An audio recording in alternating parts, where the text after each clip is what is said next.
The rain poured down in thick, icy sheets, the kind that made even New Yorkers hesitate on the sidewalk. Horns honked as yellow cabs skidded over slick asphalt.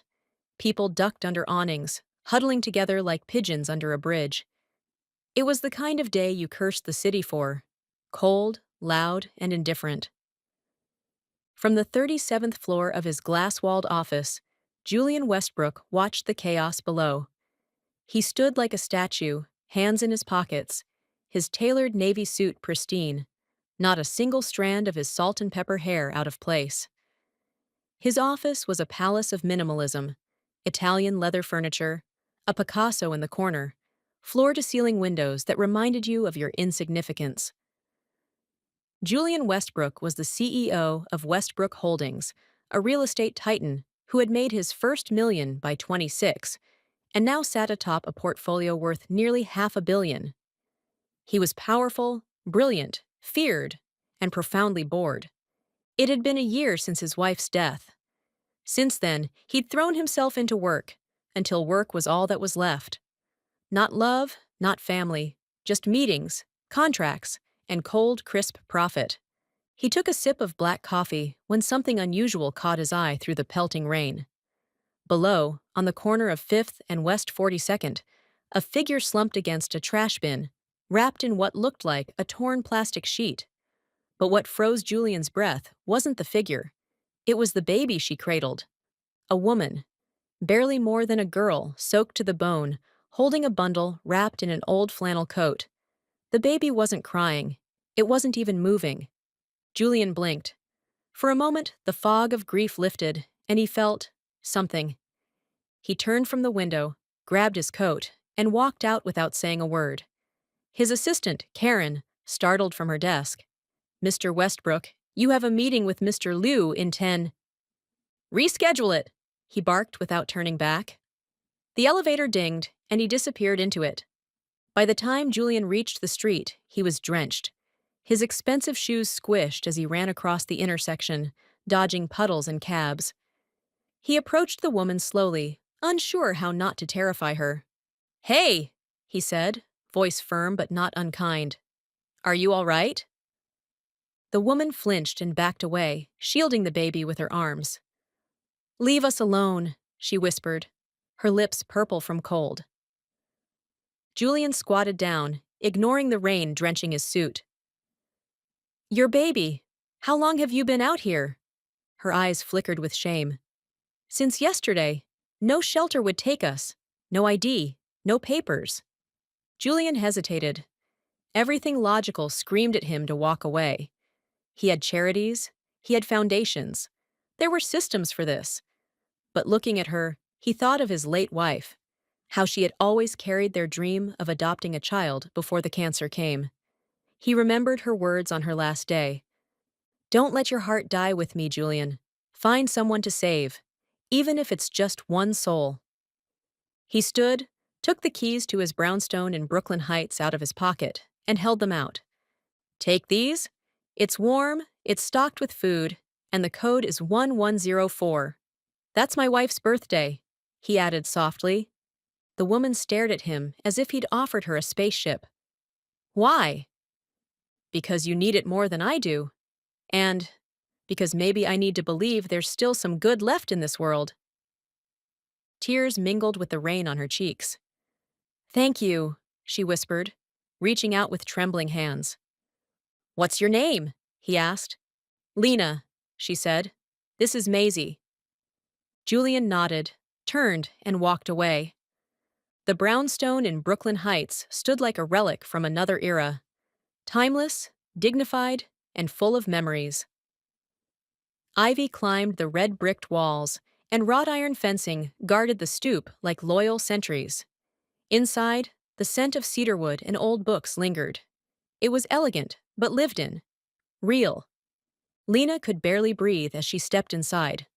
The warmth hit her first, then the silence. For a moment, it didn't feel real. Her fingers trembled as she shut the door behind her, clutching her baby against her chest.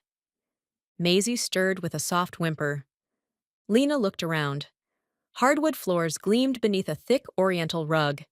Shelves lined with hardcover books stretched to the ceiling. A photograph on the entryway table caught her attention. A woman smiling beside Julian. Her head leaned on his shoulder. The woman looked peaceful, radiant. Her smile felt like a blessing. "I'm not supposed to be here," Lena whispered, rocking Maisie. "But I'll make this count." She removed her soaked coat, laid Maisie on the cushioned couch, and wandered into the kitchen. Her stomach tightened at the sight of it. Marble countertops, a double fridge, and a fruit bowl brimming with apples, pears, and oranges. There were fresh groceries in the fridge, yogurt, bread, even baby formula. She covered her mouth with her hand. Whoever Julian was, he didn't just give her a roof. He gave her a life raft. Over the next few days, Lena settled into something she hadn't felt in months: safety. She bathed Maisie in the deep porcelain tub, fed her from clean bottles, and for the first time in weeks, she heard her baby giggle. She didn't touch a thing she didn't need. She avoided the upstairs master bedroom and slept on the couch. Every morning, she cleaned every surface she used. When Maisie napped, Lena explored only what felt respectful.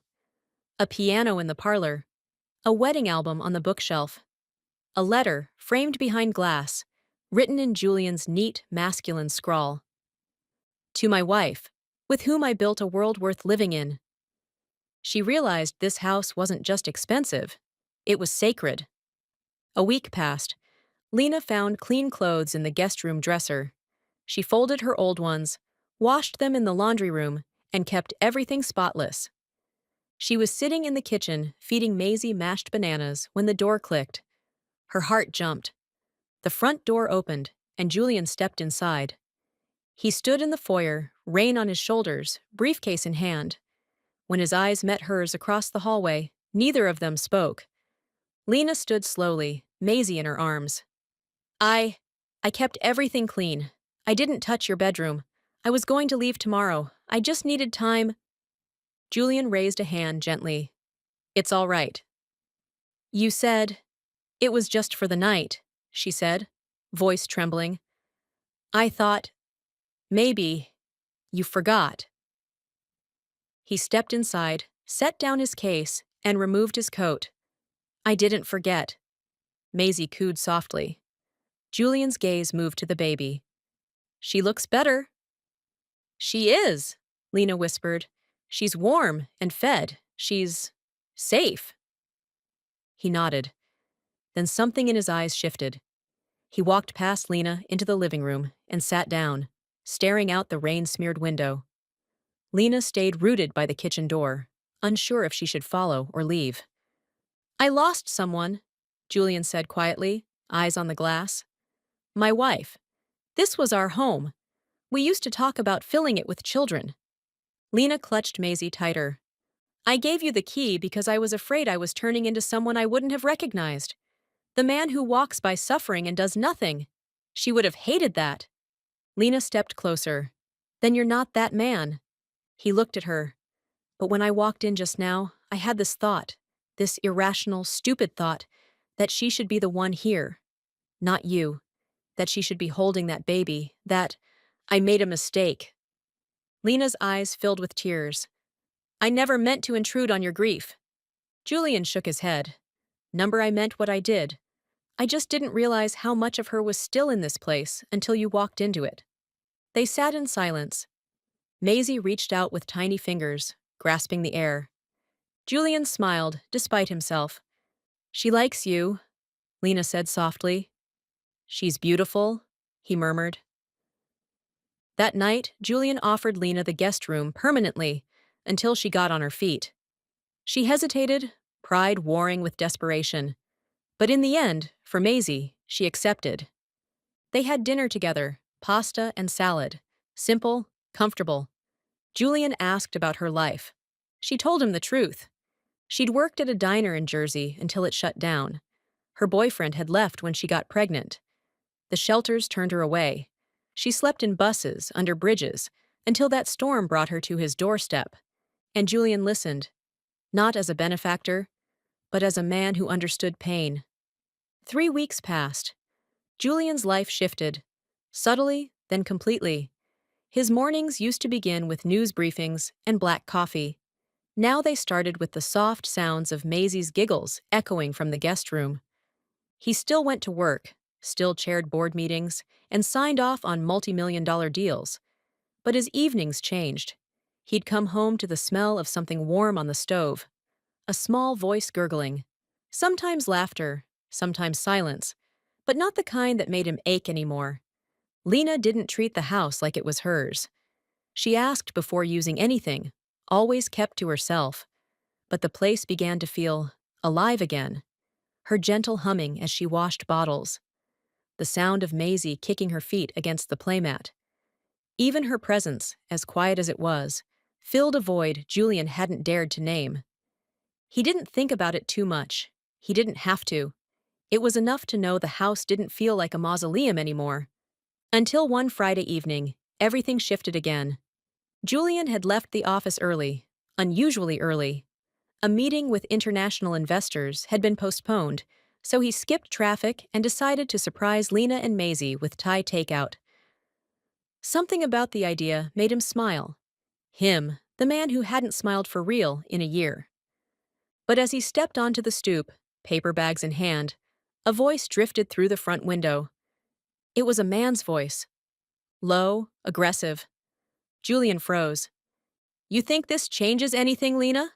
Just because some rich idiot gave you a place to squat in?" Julian's chest tightened. He reached for the door, opened it quietly. Lena's voice came next, shaky but firm. "You need to leave, Rick. Now this is not your house." "Not yet," the man said with a sneer. "But it could be. You think this guy's gonna take care of you forever? You've got no money, no job. All you got is that brat and a bleeding heart fool who's gonna wise up any second." "Don't talk about her like that." Julian stepped into the hallway. "Is there a problem here?" The stranger turned, startled. He was scruffy, mid-30s, with a worn leather jacket and eyes that darted like a predator caught mid-pounce. "Oh," he said with an insincere grin. "You must be the rich guy." Julian's voice dropped into steel. "Get out!" "Hey now," Rick said, raising his hands. "Just visiting my girl and the kid. No harm done." "She's not your anything anymore," Julian said, stepping forward. "Leave, or I call the cops." Rick's smile vanished. He glanced at Lena, who was holding Maisie tightly, tears in her eyes. Then at Julian. He took a slow step back. "This isn't over," he muttered. "People like you always think you can buy loyalty." Julian didn't blink. "The only thing I'm buying right now is time for you to walk out on your own before the police arrive." Rick hesitated, then backed out the door. Julian slammed it shut and locked it. Silence pressed down like a weight. Lena stood shaking, cradling Maisie, her eyes wide with humiliation and fear. "I'm so sorry. I didn't know he'd find me here. He must have followed me from the shelter weeks ago." Julian took a breath, ran a hand through his hair. "You should have told me." "I didn't want to lose this," she said, her voice breaking. "I didn't want you to think I brought danger into your home." He looked at her, and something inside him cracked. Not out of anger, but sorrow. She wasn't just a mother trying to survive. She was a woman trapped by the choices of people who kept letting her down. "You didn't bring danger," he said softly. "He did, and I won't let him come near you again." That night, Julian called a private security firm. Cameras were installed. The locks were changed. He even gave Lena a panic button linked directly to the police. But more than that, something in their dynamic shifted. He no longer saw Lena as a guest in his home. She was something else now, something important. A week later, Julian came home late, exhausted after a shareholder dispute. He expected to find the house dark and quiet. Instead, he walked in to soft music playing. The dining table was set for two. Candlelight flickered. Lena stood at the far end, flushed with nervousness. "I know it's not much," she said, "but I wanted to thank you for everything." He blinked. "You cooked?" She nodded.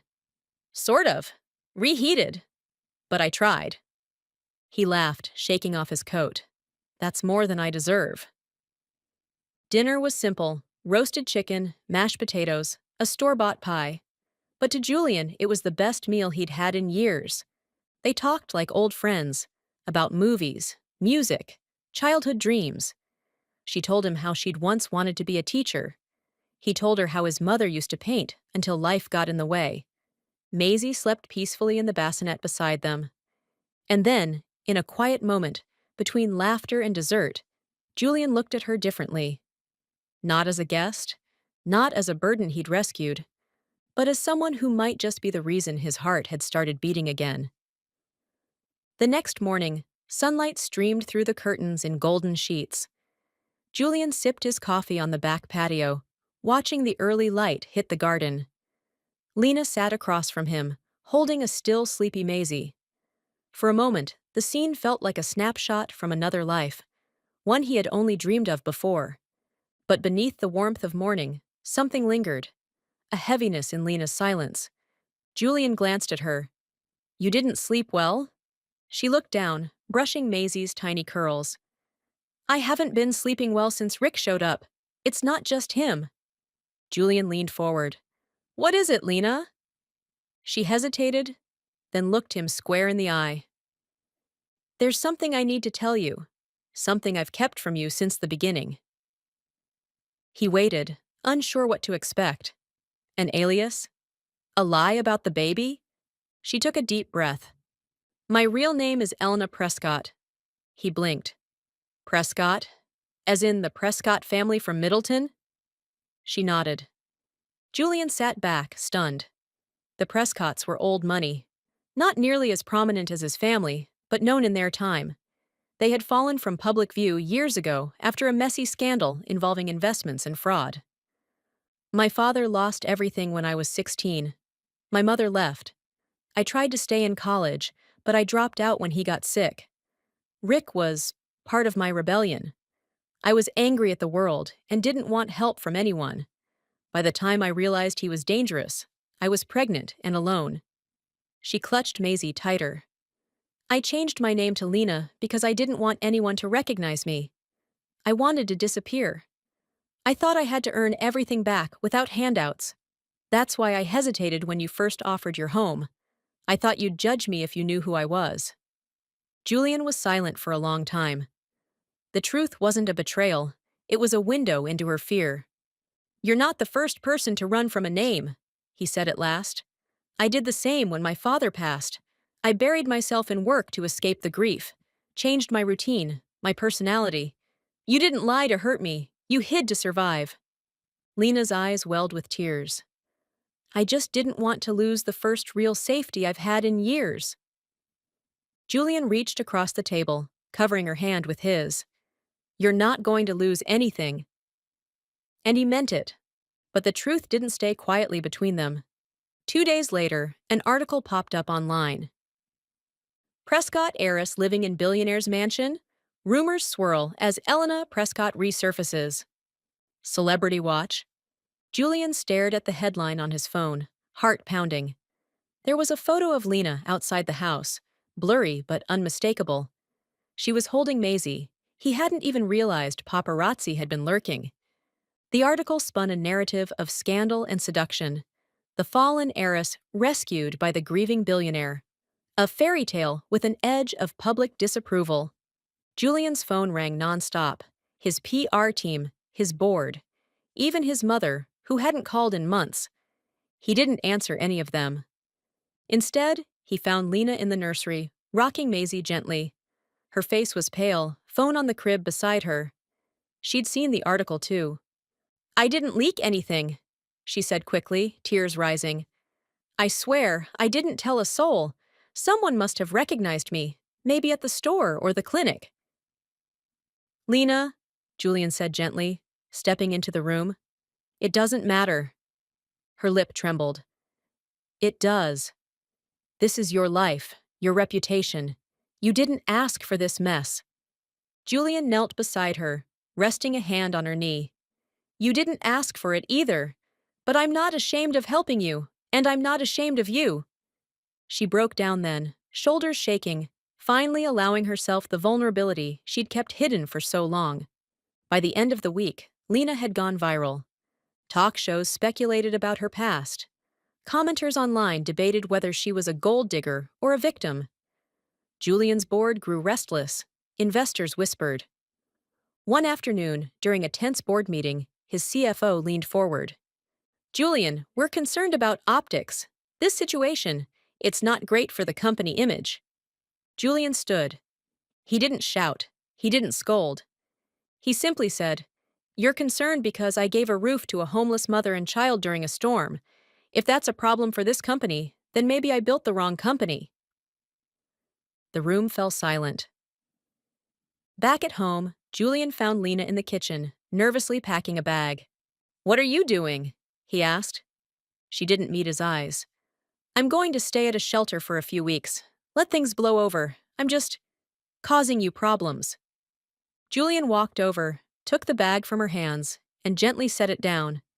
"You're not going anywhere." But Julian, "No," he said firmly. "I lost everything once and shut the world out for a long time. Then you and Maisie came into this house and brought it back to life. I'm not about to lose that over some articles and judgmental strangers." Lena searched his face. "Are you sure?" He smiled. "I've never been more sure of anything in my life." The media frenzy slowly cooled as new scandals took the spotlight. Julian's bold defense of Lena, both in private and in front of his board, sent a clear message. He wasn't backing down.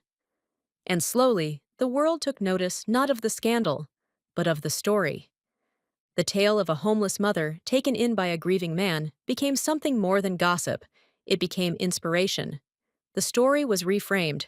The billionaire who chose compassion. News outlets began to shift tone. Kindness, it seemed, still sold. But while the world softened, danger lurked in the shadows. Julian had just returned from a board retreat when his house manager approached with a worried look. "There was someone here while you were gone, sir." Julian frowned. "Who?" "A man. He didn't give a name. Said he was here to see Lena. He was angry. I told him to leave, and security escorted him off the property." Julian's blood went cold. "Rick!" He rushed to the kitchen, where Lena was feeding Maisie bits of banana in her high chair. He didn't want to scare her, but she could see it on his face. "What happened?" she asked, standing up. "Rick came by." She froze. "Here?" He nodded. "He didn't get far, but this isn't over. I need to take more precautions." Lena clutched Maisie instinctively. "He said he'd never stop, that if he couldn't have me, no one could." Julian stepped forward. "Then we'll make sure he never gets the chance." That night, he called in favors. High-end security consultants, legal teams, private investigators. The full weight of his wealth activated not for business, but for protection. It didn't take long to uncover Rick's whereabouts. He was hiding in a rundown motel 2 towns over. He had no job, no money, and a growing criminal record. Threats, stalking, even past abuse cases. But it wasn't enough to just know where he was. Julian wanted to end it. 2 days later, Julian met Lena in the garden, with a folder in hand. The setting sun made her hair shimmer like bronze as she cradled Maisie in her arms. "I have something for you," he said. He handed her the folder. Inside was a thick stack of legal papers. She frowned. "What is this?" "A full restraining order, already filed. If he comes near you again, he's done." Lena blinked, eyes filling. "You did this?" "I did more," he said, pulling out a second envelope. "These are the deeds to a property in Aspen Grove. It's quiet, secure, and the home is in your name, just in case you ever want to start fresh." Lena stared at him, stunned. "Julian, this is too much." "No, it isn't. You deserve safety, stability, choices." She hesitated, then looked up. "I don't want to run anymore. I don't want a new house. I want this one, with you." Julian's heart skipped a beat. "You do?" She smiled softly. "I've run all my life. But you made me feel like I could stop, that I could breathe." He stepped closer, eyes never leaving hers. I don't want you to leave either. The next week, Rick was arrested trying to sneak onto the estate grounds at night, caught on camera, trespassing, violating a court order, and resisting arrest. This time, there would be no getting away with it. Julian and Lena sat side by side in the courtroom, Maisie asleep in Lena's arms. When the judge issued a sentence with mandatory rehab and no contact clauses, Lena exhaled for the first time in months. It was finally over, or so she thought. That evening, as Lena tucked Maisie into her crib, Julian waited by the living room window with a velvet box in hand. His heart thundered with a nervous energy he hadn't felt in years. When Lena walked in, still glowing from the weight lifted off her shoulders, Julian turned. "I've been meaning to ask you something," he said, voice low. She tilted her head. "Oh." He opened the box. Inside was a delicate platinum ring with a teardrop diamond. Elegant, understated, timeless. Lena's breath caught. "I never expected you," Julian said. "I never planned for this. But you and Maisie, you brought my heart back to life. If you'll have me, I want to build something real with you." Tears slipped down her cheeks as she stared at the ring. "Yes," she whispered. "Yes, Julian." He slipped the ring onto her finger and pulled her into his arms, holding her as if he'd found something he thought he'd lost forever. Because he had. The morning after Julian proposed, sunlight streamed in through the grand windows of the estate. It lit up the quiet halls that once echoed with silence and now hummed softly with life. Lena sat in the sunroom, coffee in hand, Maisie crawling beside her on a plush rug. The diamond on her finger caught the light with every movement, but it wasn't the sparkle that made her heart flutter. It was the memory of Julian's eyes when he asked her to stay, to marry him, to be his family. He had found her broken and afraid in the rain, and instead of walking past, he had reached out. He saw her not as a burden or a stranger, but as someone worth helping. And now, he was her home. Julian appeared in the doorway, tieless for once, 2 mugs in hand and a sleepy smile on his face. "I think I slept through my 6 a.m. meeting," he said. Lena laughed. "You think the world will collapse without you?" He handed her a fresh mug and kissed her forehead. "It can wait. I have more important people to see." Maisie babbled from the rug, reaching up to him. Julian scooped her into his arms, and she snuggled in, resting her head on his shoulder. "I love you," Lena said quietly, not needing a big moment. Just that simple truth. Julian looked at her, expression full of awe. "I love you both. I think I started the moment I saw you in the rain." The wedding wasn't extravagant. They didn't need it to be. A private garden ceremony, close friends, soft music, and laughter that carried into the summer sky. Lena wore a modest, elegant dress. Maisie toddled down the aisle, holding a basket, and Julian, in a tailored gray suit, looked at Lena like she was the only person left in the world. Vows weren't just words. They were confessions. She told him how scared she'd been, how she thought kindness like his didn't exist anymore. And he told her he'd spent years alone in a palace of glass and money, wishing for a reason to feel alive again. When they kissed, the guests cheered, but Lena barely heard them. All she knew was that she was no longer running. She was no longer afraid. In the months that followed, the house evolved. The walls were repainted. Baby-proofing went up in hallways. A swing set appeared on the lawn, and Julian learned how to change diapers.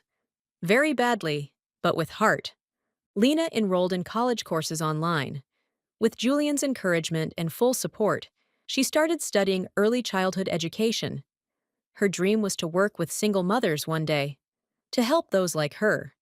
And this time, she had the resources and the confidence to do it. Julian transformed a section of the estate into a foundation, the Lena Rose Foundation, named after her and her late mother. It provided temporary housing, financial literacy training, therapy, and childcare to women escaping abusive or impoverished situations. It became the most important project of his life. When asked why he funded it, Julian always gave the same answer, because someone I love could have fallen through the cracks, but she didn't, and I don't want anyone else to. Then, one quiet evening, something happened that made Lena cry harder than she had in months. She received a letter, a handwritten envelope addressed to her. It was from the woman in the shelter, the one who had given her half a banana for Maisie. Her name was Celeste. Dear Lena, you probably don't remember me, but I remember you. You had that brave little girl with the quiet eyes. I saw you on TV. My God, I couldn't believe it. You gave me hope that day when I had nothing left. And now you're changing lives. You changed mine too. I got out. I'm okay now. And it's because you reminded me that good people still exist. Thank you. From the bottom of my heart. Celeste. Lena folded the letter against her chest, tears streaking down her cheeks. Julian walked in, worried. What is it? She handed him the letter. He read it, then sat beside her in silence, wrapping his arms around her. This, he said softly, is why you were meant to stay. Years passed. Julian and Lena had two more children. Maisie grew up with a love for books and trees and thunderstorms. The mansion, once a monument to loneliness, became a home filled with laughter, scraped knees, and Sunday pancakes. One spring afternoon, as Lena and Julian stood near the same street where their story had begun, rain began to fall again. A woman walked hurriedly by, with a child clutched under her jacket, soaking and shivering. Julian looked at Lena. Lena looked at the woman, and without hesitation, they crossed the street. If this story resonates with you, hit the like button and leave your story in the comment section. And of course, subscribe to my channel for more real, raw, and ridiculous stories. Your support means everything to this channel. And don't forget to share with anyone who might be struggling to set boundaries with family or recognize their own value. Sometimes the hardest person to stand up to is the one who raised you, but as I learned it, can lead to the most rewarding outcomes. Thank you for watching, and remember, knowing your worth isn't selfish, it's essential.